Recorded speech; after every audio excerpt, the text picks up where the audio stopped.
Illinois. Yeah, I was reading an article that was saying that we spent 100% of our stimulus dollars that we got on infrastructure.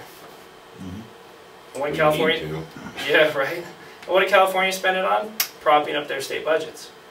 And I mean, one of the best things Mitch Daniels did was go to each of the state agencies and say, nobody's getting raises. We're not hiring anyone else. And if your budget was $80,000 last year for your department, and based on what revenues are going to be this next year, we think it's going to be 70, you got to squeeze 10 grand out of that budget. Crazy idea of bureaucracy actually following basic economic principles. Yeah, go figure. But those are the kind of things that have put us where we're at right now. I think I read white collar unemployment in Indy's under 4%. You know, and that's why people are here, and that's why people are buying here like crazy, and why they want rental properties here. So let's talk about what we've done, because last year we sold over 250 properties to investors all over the country. 2 weeks ago in California, I sold 30 properties, 30 Indy props to investors.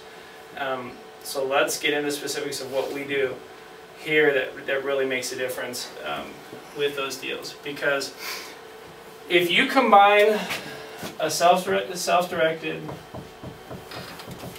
IRA with the tax deferment benefits and the tax deferred growth and the tax deferred contributions,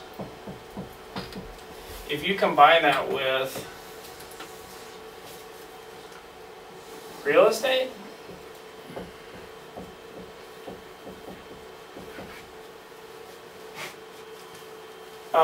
in this market, there's no reason why you can't make 10 to 15% returns on that real estate inside that self-directed IRA and grow your wealth. And you know, that takes us right back to that slide we were talking about here. You can achieve these kind of returns on real estate in this Indy market inside yourself. Can you see how powerful that can be, you know, for wealth growth? Well, what's the first thing that people say when you bring up real estate? What do you hear, John? What are the drawbacks?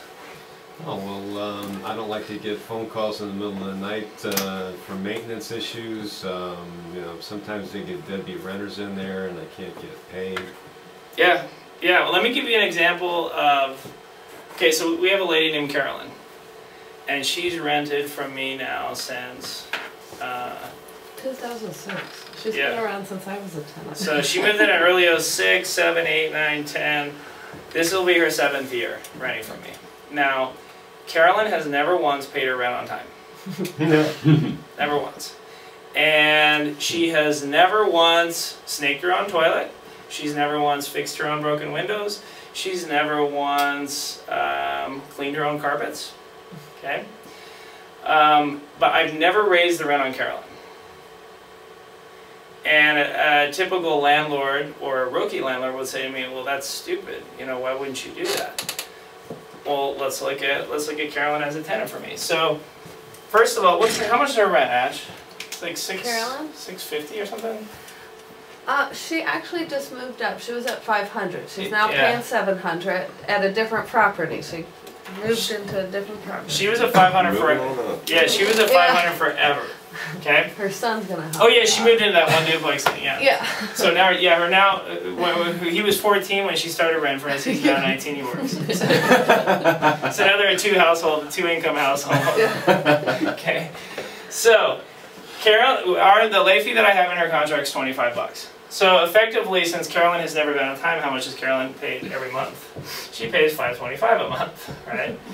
So right off the bat, Carolyn has she's never been current, but she never once owed me $1,000. Because I told her when she moved in, I said, if you get to 2 full months rent, so if you don't pay me September 1st and it gets to October 1st, you now owe me $1,000. I'm going to file an eviction. She's stayed within it. She's never let it get to that. Okay. She always floats between $500 and $900 a month behind. For 7 years now, she has. Okay. Working that system. Right? Now, do I care? No. Hell no. Right? Because I get an extra $300 a year from her. But think about this. $5 a day late fee after the first 5 days, right? We could easily do that. No, I don't even do that. No, you don't do that. I don't do that. $5. And let me tell you why. After the 10th. Yeah, and let me tell you why. If Carolyn moves out, let's say Carolyn did it, because we usually do a 12-month lease. So let's say Carolyn.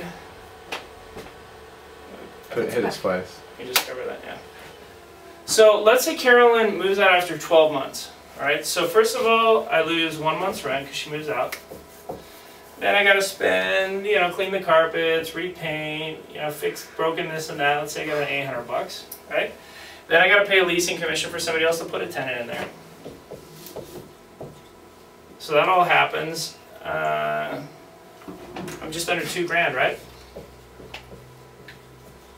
And let's say I put another tenant in there, and then they go 12 months. Same thing happens, another tenant, 12 months.